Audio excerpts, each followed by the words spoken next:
Gantos mangkin daging bawi presida ke Ajeng, iening sampun ke olah pecik.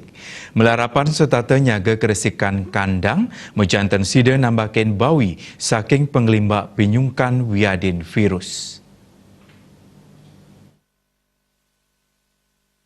Akhirnya ni pikobet bawi sani nadak mati ring Bali sani ketarga keni African Swine Fever utawi ASF ngawinang kramo tan purun ngajeng daging bawi.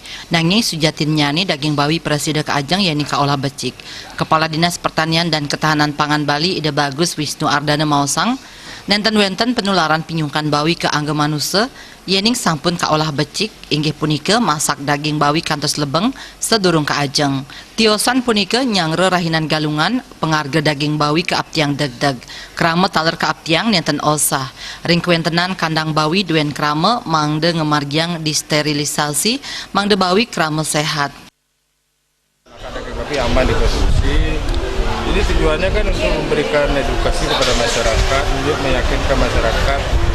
Oleh karena ada sebagian masyarakat yang menganggap dengan merebaknya penyakit babi ini akan bisa menular kepada manusia. Nah, hari ini kita buktikan bahwa penyakit babi ini tidak bersifat zoonosis, artinya tidak menular ke manusia. Jadi kita makan, harapannya supaya masyarakat tidak ragu lagi. Apalagi sekarang kan menjelang galungan, takutnya nanti tidak ada yang mau bagi, Yening ternak bawi nganggen 5 restoran untuk amaman ternak sepatutnya nih mangde karbus kantos madidih parindikan punika sida nambakin sekancan bakteri wiadin kuman sanitiosan. Desak Aryani, Bali TV.